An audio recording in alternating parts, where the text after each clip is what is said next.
नमस्कार साथियों, आज अंकिता भंडारी का जो मामला था उसमें आज अहम फैसला आ गया। आज सज़ा का जो दिन था कि आज उसमें फैसला देना था कोर्ट को और आज वो फैसला आ गया है। और अंकिता भंडारी की जो लड़ाई थी उसको लगातार जो शुरू से लड़ते आ रहे थे कि पौड़ी के आशुतोष नेगी जी जो पत्रकार थे, आज ईपीडी के नेता हैं और लगातार शुरू से आखिर तक इस लड़ाई में वो अंकिता भंडारी के परिवार के साथ खड़े थे और आज उसका अहम फैसला आ गया है। आइए बात करते हैं आशुतोष नेगी नेगी जी, जिस प्रकार से आज बहुत लंबे समय से 2.5 साल हो गए, 2.5 साल से लोग इंतजार कर रहे थे कि कब अंकिता भंडारी के जो दोषी थे उनको सजा दी जाएगी। आज फैसला आ गया, क्या कहेंगे आप? जी, आज मैं उत्तराखंड की समस्त जनता को और देश के समस्त जागरूक नागरिकों को बधाई देना चाहता हूं कि आपने जो लगातार ये चाहा कि उस बेटी को न्याय मिले, उसके लिए आपने सोशल मीडिया से लेके सड़कों से लेके हर तरह से जो है, कई कुछ लोगों ने हमें फाइनेंशियल मदद भी करी। तो सभी का मैं धन्यवाद करना चाहता हूं कि जो जहां जहां जिस तौर पे भी अगर किसी ने मन में सोच के ईश्वर से प्रार्थना भी की तो उसका भी योगदान कम नहीं है। सभी को धन्यवाद और बधाई देना चाहता हूं कि अंकिता बेटी को जो न्याय दिलाने की लड़ाई थी, एक चरण उसका पूरा हो गया है। हालांकि अभी ये लोग हाई कोर्ट भी जाएंगे, सुप्रीम कोर्ट भी जाएंगे, लेकिन एक मजबूत फैसला यहाँ पे आया है। तो अब इसका लाभ हमें हाई कोर्ट, सुप्रीम कोर्ट में भी होगा। आशुतोष जी, लगातार आप इस लड़ाई को लड़ रहे थे, शुरू से हम आप लोगों के साथ थे, हम देख रहे थे कि लड़ाई को लड़ रहे हैं। इसके बावजूद आपको भी काफ़ी प्रताड़ित सरकार द्वारा किया गया है। आज क्या कहेंगे? बिल्कुल, अब आप देख ही रहे हैं कि पिछले साल SC ST का मुकदमा मुझ पे किया गया। अब आप खुद पत्रकार हैं, आप इतने समय से मेरी नेचर जानते हैं, क्या मैं इस तरह से कर सकता हूँ? झूठा आरोप था, फर्जी मुकदमा है। उसके बाद जब गिरफ्तार किया गया तो बोला कि मैंने पुलिस वालों की वर्दी फाड़ दी। कौन वर्दी फाड़ेगा? और जब इतने सारे पुलिस कर्मियों के बीच में होगा तो क्या मतलब होता है ऐसा होने का? उसके बाद इस साल 2 एक्सटॉर्शन के मुकदमे कर दिए।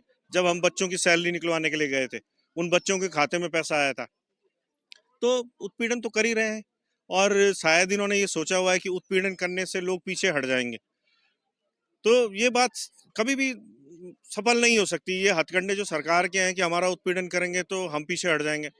अगर हम पीछे हट जाएंगे तो क्या मतलब, समाज इतने समय से 3 साल से जो चीजें देख रहा है, क्या हम इतने बेवकूफ हैं कि हमने अपने पीछे टीम तैयार नहीं कर रखी है क्या?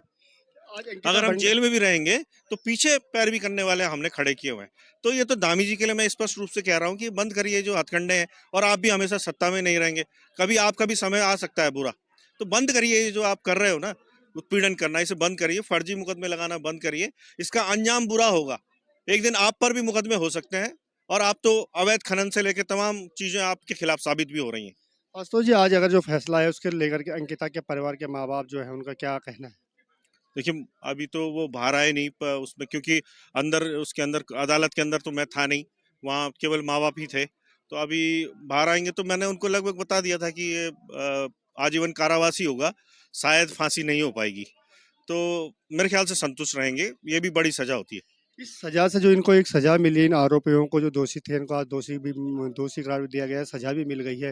क्या उत्तराखंड में कुछ जो अभी ऐसे कई घटनाक्रम ऐसे सामने आ रहे हैं, क्या उससे कुछ लगाम लगा पाएगी पुलिस? बिल्कुल ऐसा है कि खंडूरी जी, ये न्यायपालिका जो व्यवस्था बनाई गई है, वो इसी वजह से बनाई गई है कि अपराधी को दंड मिले। और जब दंड मिलता है तो जो दूसरे अपराधी होते हैं, जो ये सोचते हैं कि अपराध करने के बाद जो है कुछ नहीं होता है, और खासतौर पे वो लोग जो रसूख वाले होते हैं, जिनका पॉलिटिकल बैकग्राउंड होता है, जैसे इनका था, ये सत्ता पक्ष से जुड़े हुए थे, पैसा होता है, तो उनकी गलतफहमी दूर होगी जब ये लोग नहीं बचे। इनको सरकार बचाने का प्रयास कर रही थी, तो फिर वो कैसे बचेंगे? तो कहीं ना कहीं बच्चियां जो हैं, बेटियां और बहनें जो हैं, कहीं ना कहीं सुरक्षित होंगी। आपके द्वारा लगातार एक वीआईपी का नाम किया जा रहा है कि वीआईपी को शामिल किया, उसका नाम उजागर किया जाए, जो यमकेश्वर की विधायक है, उस पर भी आपके द्वारा आरोप लगाए लगे। इस केस में कहीं उनका नाम आया है क्या? देखिए, यमकेश्वर की जो विधायक हैं, उनके खिलाफ तो कोर्ट में साक्ष्य भी आ चुके थे। जो JCB ऑपरेटर था, उसने खुद आके कहा था कि उन्होंने जो है 23 सितंबर 2022 की रात को बुला के रिजॉर्ट तोड़वाया था। तो वो कमरा जो है, वो अंकिता का कमरा था। वहाँ दिन भर जो है पुलकित ने उसको बंधक बना के रखा हुआ था, और वो शायद कुछ गलत कर रहा था। तो अगर उसका, ये कह रहे हैं कि हमने फॉरेंसिक जांच उसकी कमरे की, और उस फॉरेंसिक जांच में कुछ निकाल के नहीं ला पाए, इसका मतलब इन्होंने उस जांच में खाना पूरी की पुलिस ने। और ये डर गए थे कि बाद में अगर जिस तरह से लोग आंदोलित हो रहे थे कि मामला कहीं CBI को जाए और CBI उसमें जांच करे, तो फिर जो है उसमें दूध का दूध पानी का पानी हो सकता था। मुझे ये साजिश लगती है कि मुख्यमंत्री धामी, तत्कालीन DGP अशोक कुमार, ये लोग कहीं बैठे और इन्होंने रेणु बिष्ट को कहा कि जाओ रात को तोड़ के आ जाओ, क्योंकि इनके ट्वीट ये कहते हैं कि जिसमें डीजीपी उत्तराखंड अशोक कुमार ये कहते हैं कि हमने मुख्यमंत्री के आदेश पे अपराधियों का रिजॉर्ट तोड़ दिया है। धामी जी का खुद ट्वीट आता है कि 24 तारीख को सुबह कि अपराधियों का रिजॉर्ट तोड़ दिया गया है। तो कमरा क्यों तोड़वाया आपने? अंकिता के उस रिजॉर्ट के दूसरे हिस्सों को छोड़ के स्पेशली कमरे को तोड़ना, ये स्पष्ट रूप से संकेत देता है कि आपकी नीयत सही नहीं थी और आप जो दुष्कर्म के साक्ष्य थे उसको मिटाना चाहते थे। तो हमारा आरोप आज भी कायम है और हाईकोर्ट में जब मामला जाएगा तो रेणु बिष्ट के खिलाफ ये साक्ष्य, वहाँ जो गवाही है वो हम प्रस्तुत करेंगे। हम चाहेंगे उनको भी सजा मिले। वीआईपी के मामले में हमने जो है, जो भी हमारे पास इनपुट आया था, हमने एफिडेविट देके सुप्रीम कोर्ट में दिया था, लेकिन सुप्रीम कोर्ट ने उन साक्ष्यों को पर्याप्त नहीं माना, क्योंकि साक्ष्य तो एसआईटी ने देने थे। हम तो हियर से साक्ष्य बोल सकते थे कि भाई उन पे इस तरह का नाम आ रहा था, लेकिन जांच तो पुलिस ने करनी थी और पुलिस जो है वो राज्य सरकार के अधीन है, उसने जांच की नहीं।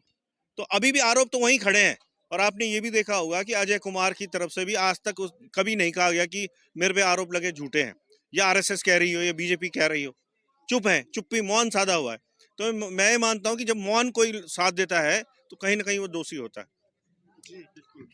तो ये थे मेरे साथ आशुतोष नेगी, और लगातार आशुतोष नेगी अंकिता भंडारी मामले में शुरू से आखिर तक उस लड़ाई में खड़े रहे, और आज भी वो कई आरोप उन्होंने गंभीर लगाए हैं, जिन गंभीर आरोपों पर अभी तक भी विवेचना नहीं हो पाई, और सरकार इस पर क्या एक्शन आगे लेती है। देखते हैं कि अगर ये लोग हाई कोर्ट जाते हैं, हाई कोर्ट में जो और साक्ष्य हैं वो किस प्रकार से जो पीड़ित पक्ष है वो अपने और रखेगा, तो क्या और लोगों पर भी कार्रवाई होने की संभावना है। हिमालय प्लस के लिए कोटद्वार से मैं प्रमोद खंडूड़ी।